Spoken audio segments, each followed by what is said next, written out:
अगर बिहार में देश की सबसे अच्छी शिक्षा व्यवस्था बनानी है तो करीब करीब 5.5 लाख करोड़ रुपया खर्च होगा। 5.5 लाख करोड़ और करीब 8 से 10 वर्ष लगेंगे। अगर आज टीचर का ट्रेनिंग शुरू कीजिएगा तो 3 वर्ष में वो टीचर बहाल होगा जो कि कायदे से कर सकता है। तो कोई कहता है कि हम आएंगे शिक्षा सुधार देंगे तो आपको बेवकूफ बना रहा है। लेकिन हम लोग दो बात कह रहे हैं। एक, जो स्कैंडिनेवियन कंट्री हैं, फिनलैंड, स्वीडन, डेनमार्क, इन कंट्रीज में जाकर देखिए, वहां दुनिया में सबसे अच्छी शिक्षा की व्यवस्था है। अमेरिका इंग्लैंड में नहीं है। सबसे अच्छी शिक्षा की, प्राइमरी शिक्षा की ये व्यवस्था स्कैंडिनेवियन कंट्रीज में है, फिनलैंड में, स्वीडन में, डेनमार्क में।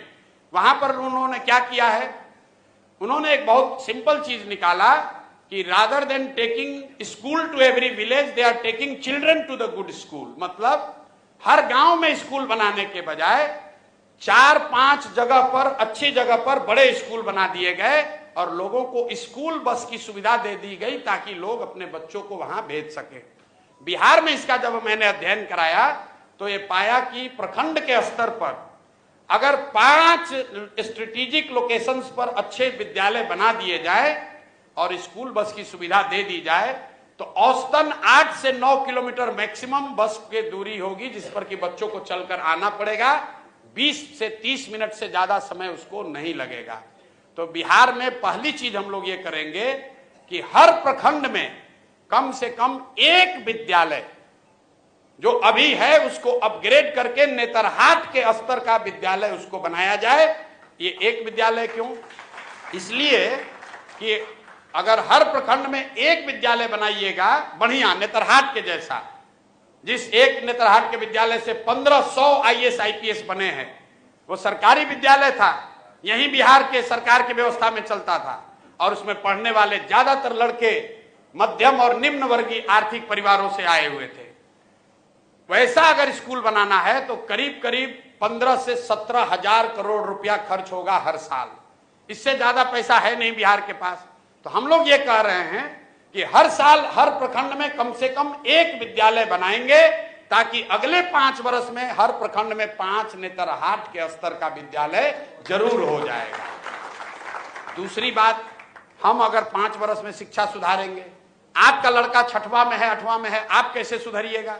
आपका समय तो निकलता जा रहा है।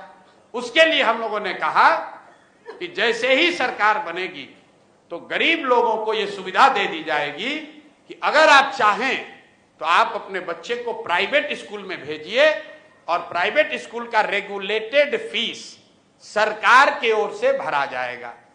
मतलब कई आदमी कोई समझ में नहीं आ रहा है, कह रहा भैया तो सब तो प्राइवेटे में भेज देगा। बिल्कुल नहीं भेजेगा। ये अमेरिका में या कई देशों में ये व्यवस्था लागू है।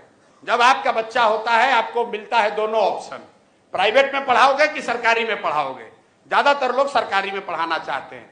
आपसे अभी पूछेंगे कि आपका लड़का साइंस कॉलेज में पढ़ेगा कि पटना में प्राइवेट कॉलेज में पढ़ेगा, आप कहिएगा भैया साइंस कॉलेज में नाम लिखवा दीजिए। आपसे पूछेंगे कि PMCH से मेडिकल करना है कि रमैया से करना है, आप कहे भैया PMCH में हो जाए तो रमैया क्या करने जाएगा। क्यों? क्योंकि सरकारी जो मेडिकल कॉलेज है, साइंस कॉलेज है, वो किसी प्राइवेट कॉलेज से उसका स्तर ऊपर है।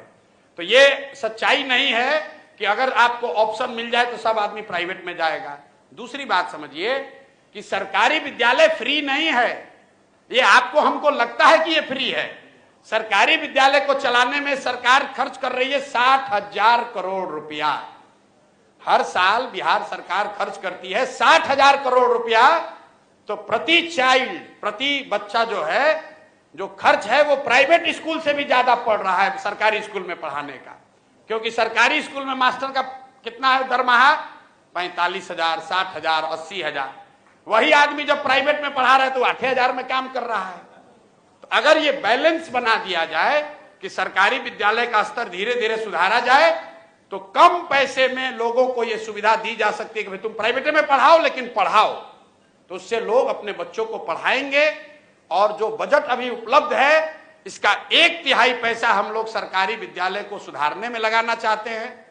1/3 पैसा प्राइवेट स्कूल में जो अपना बच्चा को डालेगा उसका फीस भरने के लिए देना चाहते हैं। और जो बकिया बन जाएगा वो मेंटेनेंस में, अभी जो चल रहा है खिचड़ी वाला स्कूल, उसको 2-4 साल चलाना ढोना पड़ेगा, उसके लिए रखेंगे।